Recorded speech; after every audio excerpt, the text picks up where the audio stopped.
sesamamu, kami berbuat baik, kami mengasihi musuh kami juga. Bagaimana kami hidup, kami juga mengasihi sesama kami. Itu saya rasa dibilang taat. Dalam perspektif saya itu bisa dibilang taat. Saya nggak tahu perspektif abang bagaimana taat itu. Oke, lalu untuk yang di Yuda 1 ayat 1 saya bisa share ini bentar ayatnya ya. Memang benar kata Bang Zuma tadi, di situ katanya, bentar saya baca, dari Yudas hamba Yesus Kristus dan saudara Yakobus kepada mereka yang terpanggil, yang dikasihi dalam Allah Bapa, yang dipelihara untuk Yesus Kristus. Itu ayatnya.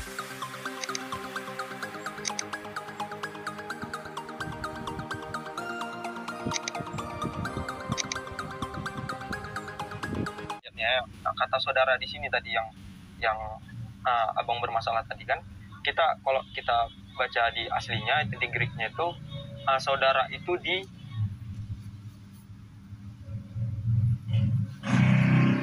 Adelphos ini ya 80. Kalau Adelphos kita buka.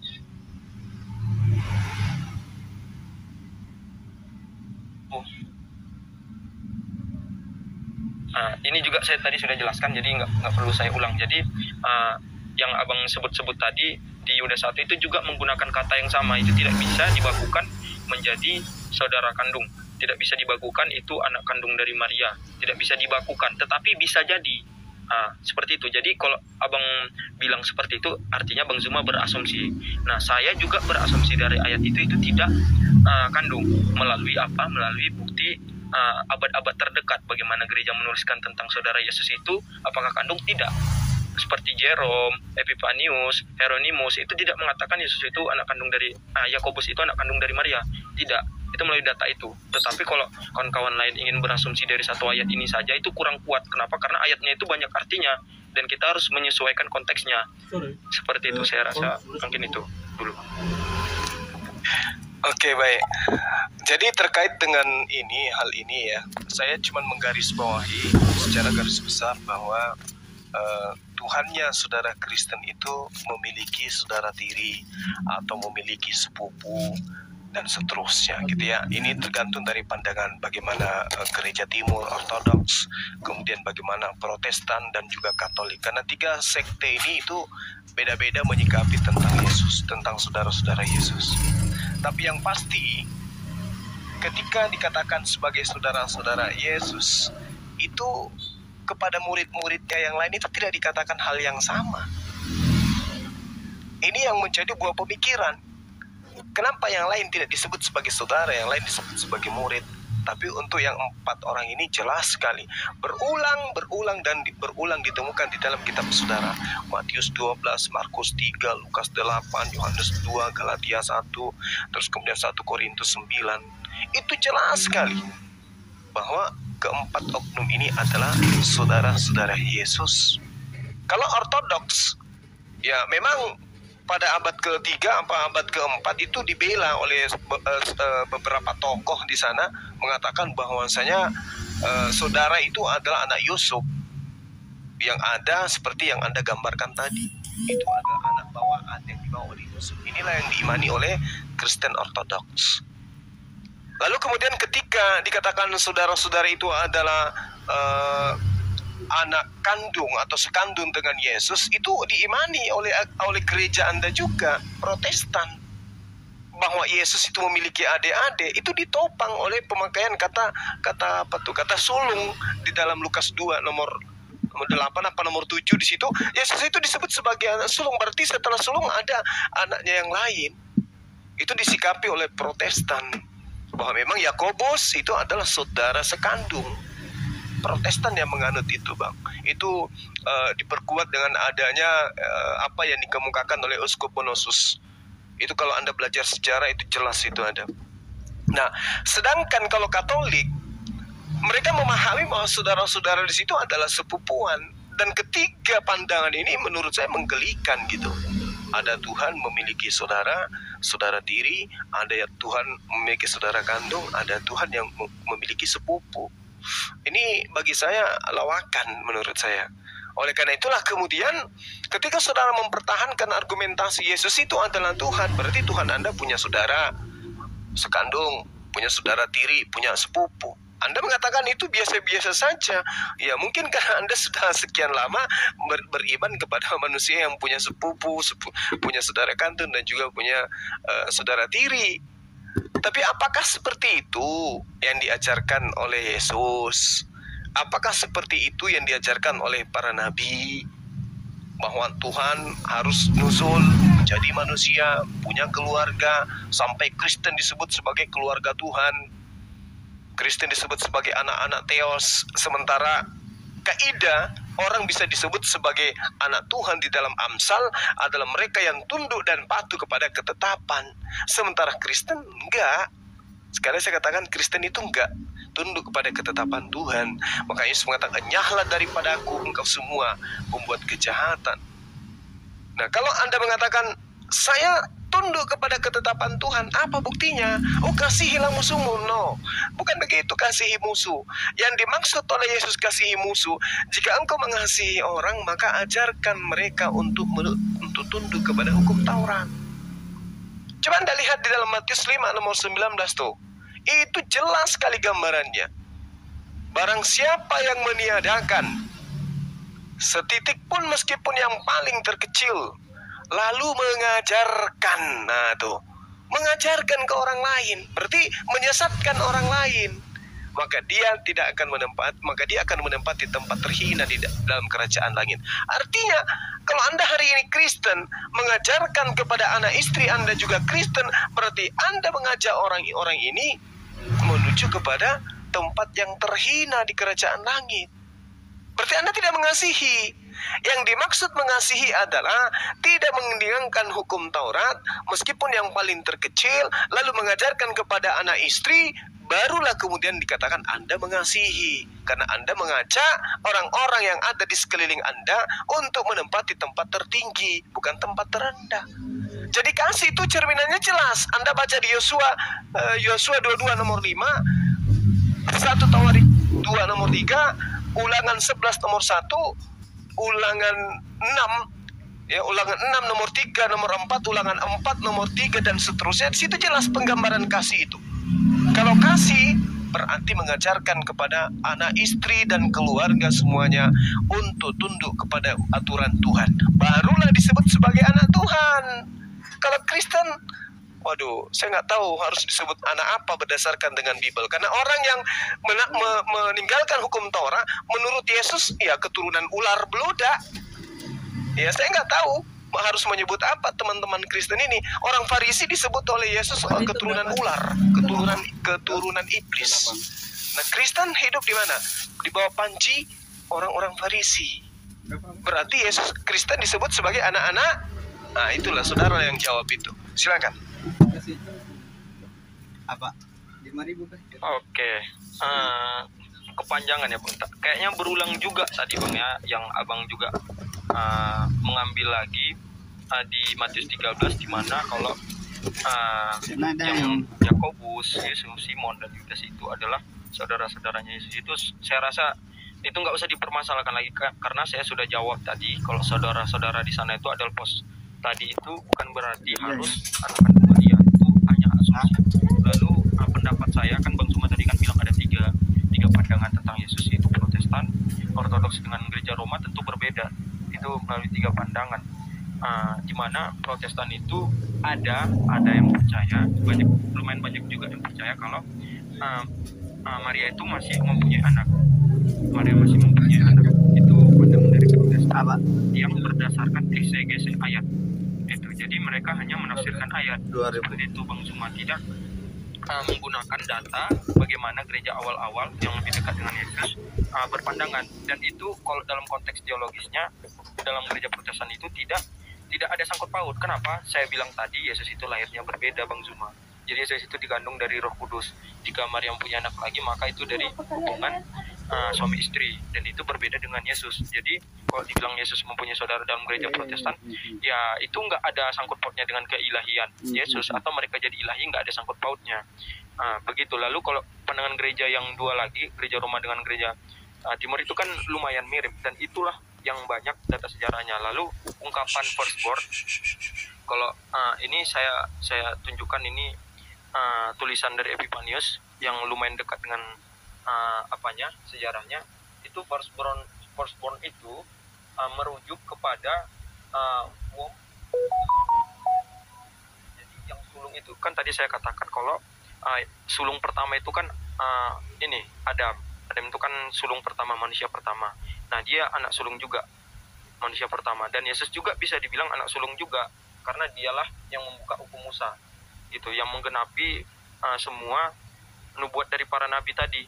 Jadi Yesus bisa dibilang anak sulung pertama juga. Itu arti dari firstborn. Jadi nggak harus dia mempunyai saudara yang lain. Itu konteksnya tidak dengan yang di Matius 13 ya Bang. Jadi konteks anak sulung tadi itu tidak pernah di Matius 13. Jadi nggak pernah dibilang kalau Yesus anak sulung di sana lalu mempunyai saudara seperti ini. Tidak. Itu di ayat yang lain, di konteks yang lain yang merujuk kepada womb in the law of Moses. Ini womb in the law of Moses. Ini Epipanius, Bapak Gereja Epipanius. Ini yang tadi Adelphoi juga tadi saya menggunakan ini dia juga dari pandangan dia juga dari Greek Septuaginta seperti itu. Lalu kalau soal anak Allah, ketetapan apakah yang abang bilang tadi kan di Amsal kalau mereka tunduk kepada ketetapan Allah. Kalau abang tanya apakah Kristen tunduk kepada ketetapan Allah, tentu saya tunduk kepada ketetapan Allah. Pertanyaan yang kebingungannya Bang Zuma menggunakan konteks tunduk kepada ketetapan Allah versi Bang Zuma seperti itu. Jadi tidak konteks tunduk kepada Allah dalam keyakinan Kristen, murid-murid para rasul, Bapak Gereja yang lainnya yang tunduk kepada ketetapan Kristus. Yesus juga kan bilang kan di Matius itu orang yang membawa damai dia juga bisa disebut anak Allah. Yesus mengatakan itu. Lalu Bang Zuma bilang kalau Kristen ini penyalah kau. Itu kan kata-kata Yesus juga. Jadi kasihlah sesama manusia. Dan saya buka nih. Misalnya Yesus bilang kasihlah kasihlah Tuhan Allahmu dengan segenap hatimu dan dengan segenap jiwamu. Itulah hukum yang terutama dan yang pertama. Dan yang kedua yang sama dengan itu ialah kasihlah sesama manusia yang sama dengan seperti dirimu sendiri, dan pada kedua hukum inilah tergantung seluruh hukum Taurat dan kitab para nabi. Ini juga tulisan dari Yesus, kata-kata Yesus. Jadi kalau Bang Zuma tadi mengutip penyalah kau dari segala kejahatan, ini juga ini seluruh hukum Taurat juga ini. Di sinilah termaktub bagaimana penggenapannya, itu panjang ya. Kalau Bang Zuma konteksnya bagaimana makan babi, bagaimana kami kami makan kelinci juga, kami makan ikan yang bersisik juga, di mana itu dilarang juga. Kami makan istilahnya unta, hewan-hewan lain, sedangkan di kitab Taurat itu dilarang, banyak yang dilarang. Itu konteksnya berbeda, itu menyangkut kepada sejarah, bagaimana moral, hukum adat istiadat itu bagaimana digenapi, itu berbeda. Tetapi konteksnya kami melakukan ketetapan Allah, kami membawa damai, kami mengikuti perintah Yesus, seperti itu Bang Zuma. Jadi kami melakukan. Kalau yang saya lihat itu konteksnya cuman bagaimana Bang Zuma perspektifnya seperti itu. Jadi kami, kalau Bang Zuma bilang kami tidak melakukan, ya kami melakukan seperti itu. Mungkin itu sih. Iya, baik. Sebelum ke tempat teman yang lain ya. Di dalam kitabnya orang Yahudi, yang dimaksud mengasihi itu adalah tunduk kepada perintah Tuhan, bukan tunduk kepada perintah pengajar-pengajar Bible Perjanjian Baru. Itu dipahami dulu tuh. Jadi kasih di situ jelas ukurannya adalah sejauh mana ketaatan terhadap perintah Tuhan. Hanya lakukanlah dengan sangat setia perintah dan hukum yang diperintahkan kepadamu oleh Musa. Jadi Musa jadi acuan, bukan Paulus, bukan Lukas, Markus, dan seterusnya. Yakni mengasihi Tuhan. Dengan cara apa? Hidup menurut segala jalan yang ditunjukkannya. Saya boleh minta dong kepada teman-teman Kristen, Tuhan Elohim yang diperkenalkan oleh Nabi Musa, yang diperkenalkan Yesus kepada Bani Israel, boleh ditunjukkan dong kepada saya bahwa kasih hidup menurut segala jalan yang ditunjukkannya, tetap mengikuti perintahnya. Boleh dong ada perintah untuk menyembah Yesus, menuhankan Yesus, meninggalkan hukum Taurat. Boleh dong. Kalau ada mana? Baru boleh dikatakan kasih. Kalau tidak ada, cuman di mulut. Anda taat apa yang Anda taatin. Sementara ukuran kasih adalah hidup menurut segala jalan yang ditunjukkan oleh Hasem. Tetap mengikuti perintah Hasem, berpaut pada perintah Hasem, berbakti hanya kepada Hasem dengan segenap jiwa dan juga hati. Jadi Anda sekarang ini berbakti dan terpaut kepada perintah-perintah orang, yaitu penulis kitab saudara. Sedangkan kasih adalah taat tunduk kepada perintah Tuhannya. Ulangan 11 nomor 1, coba Anda lihat. Haruslah engkau mengasihi Tuhan Elohim, melakukan dengan setia kewajibanmu terhadap Dia. Caranya dengan senantiasa berpegang pada segala ketetapannya, peraturannya, dan perintahnya. Berarti harus hidup seperti praktisi Yudaism. Kristen beda. Di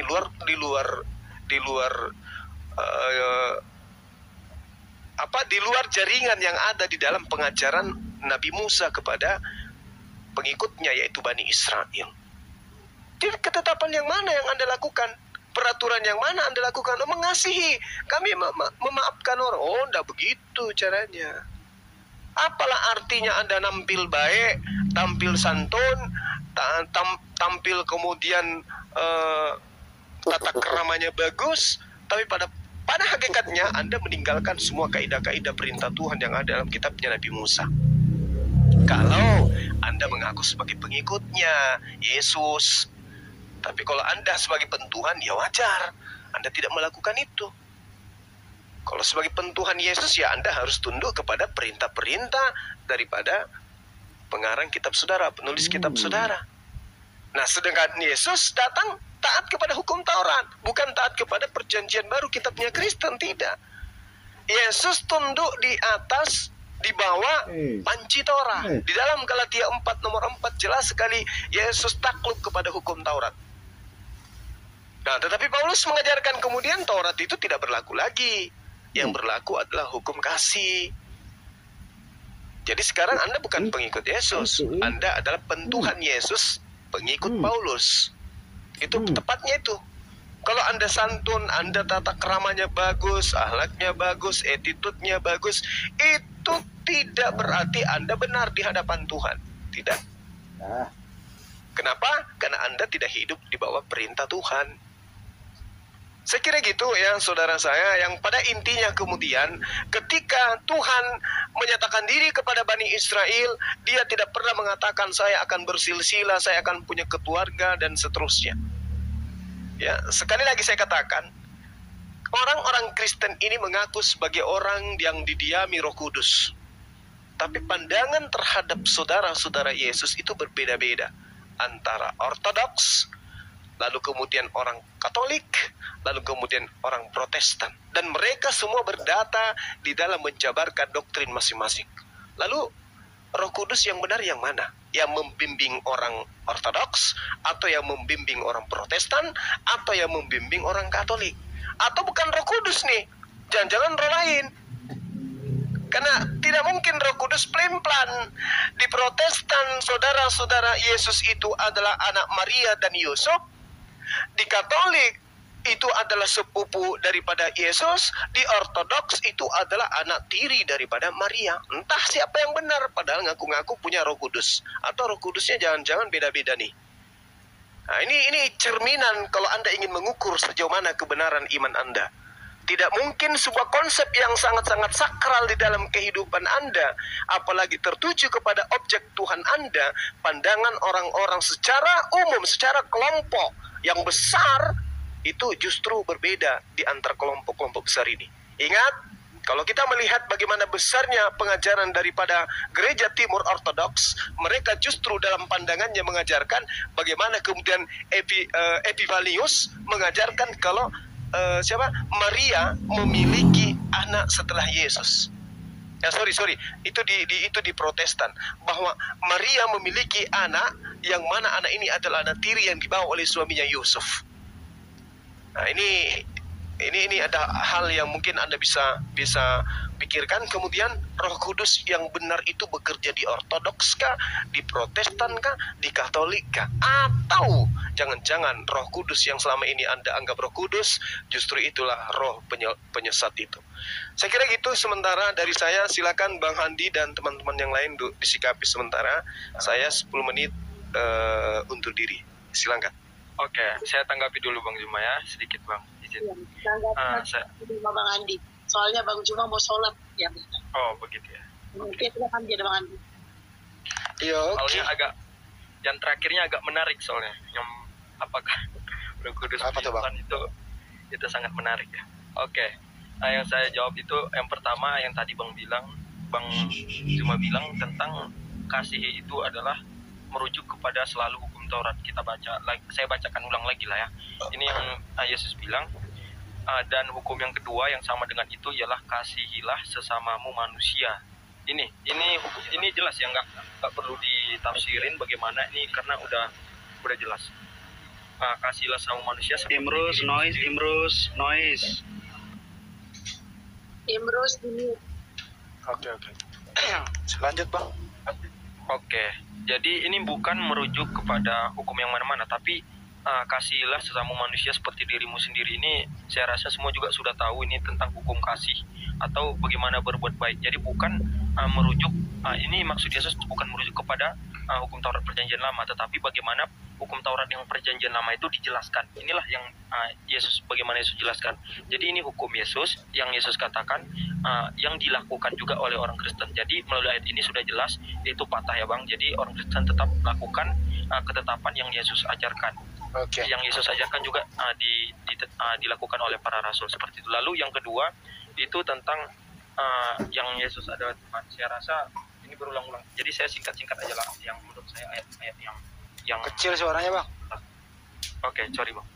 Nah, saya tunjukkan yang ayat-ayat yang termasuk jelas saja. Yang pertama itu di Yohanes 10:30 itu kan jelas bahwa Yesus bilang aku dan Bapa adalah satu. Ini mau ditafsirin bagaimanapun, tetapi ini konteksnya Yesus mengatakan kepada orang Yahudi. Respon orang Yahudi di ayat 31, sekali lagi orang-orang Yahudi mengambil batu untuk melempari Yesus. Nah, jika Yesus di sini artinya bukan menghujat atau bukan mengaku Allah, Yahudi nggak mungkin melempar batu. Jadi jelas di Yohanes 10:30 Yesus ini mengaku sehakikat dengan Bapa. Lalu di Yohanes 8 ayat 58 ini jelas juga kata Yesus kepada mereka, aku berkata kepadamu sesungguhnya sebelum Abraham jadi aku telah ada ini menggunakan I am, itu menggunakan kata Elohim di Perjanjian Lama, format Perjanjian Lama. Itu kepada orang Yahudi juga, dan respon mereka apa? Di ayat 59, lalu mereka mengambil batu untuk melempari dia, tetapi Yesus menghilang dan meninggalkan bait Allah. Jadi jelas kalau di ayat ini orang Yahudi, kan Yesus berbicara tentang kepada orang Yahudi, tentu penyampaian Yesus harus yang dimengerti orang Yahudi. Oke, Bang. Dan orang Satu-satu Yahudi. ya, Bang. Oke. Lalu selanjutnya itu yang membimbing tiga aliran tadi, apakah Roh Kudus Pimplan? Ini pertanyaannya, kalau saya sendiri kan Protestan begitu. Saya percaya kalau Roh Kudus itu membimbing baik Ortodoks, baik Katolik, baik Protestan. Lalu bagaimana bisa berbeda? Saya percaya itu konteks keselamatan. Bagaimana orang Ortodoks, orang Katolik, orang Protestan itu diselamatkan juga. Tetapi namanya manusia memiliki bagaimana menuliskan itu berbeda, bagaimana memahami itu berbeda, dan menulis itu menggunakan akal pribadi. Jadi ada pengajaran yang tercampur sama akal pribadi. Bukan berarti itu sesat, karena keselamatannya ada. Dia bisa salah tetapi tidak sesat. Seperti itu. Jadi apakah Roh Kudus Pimplan? Tidak. Oke, Pak, biar gantian ya. Panjang banget ini, banyak sekali item yang harus ditanggapi dari Anda ini. Kasihilah sesamamu manusia, kan gitu ya. Kalau itu, Bang, itu sudah manusiawi itu. Itu kodrat manusia itu harus mengasihi sesama. Ya kan manusia, Bang. Binatang aja itu saling mengasihi sesama dalam hal sesama jenis gitu ya. Itu kodrat itu, Bang.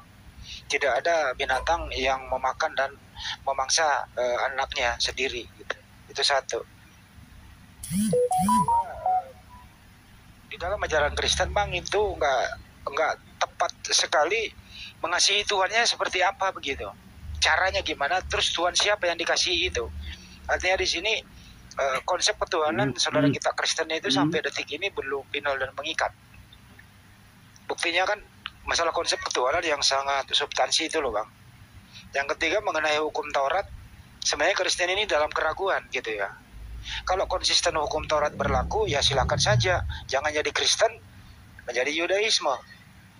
Tapi dipilih-pilih gitu, yang mana yang mudah, kemudian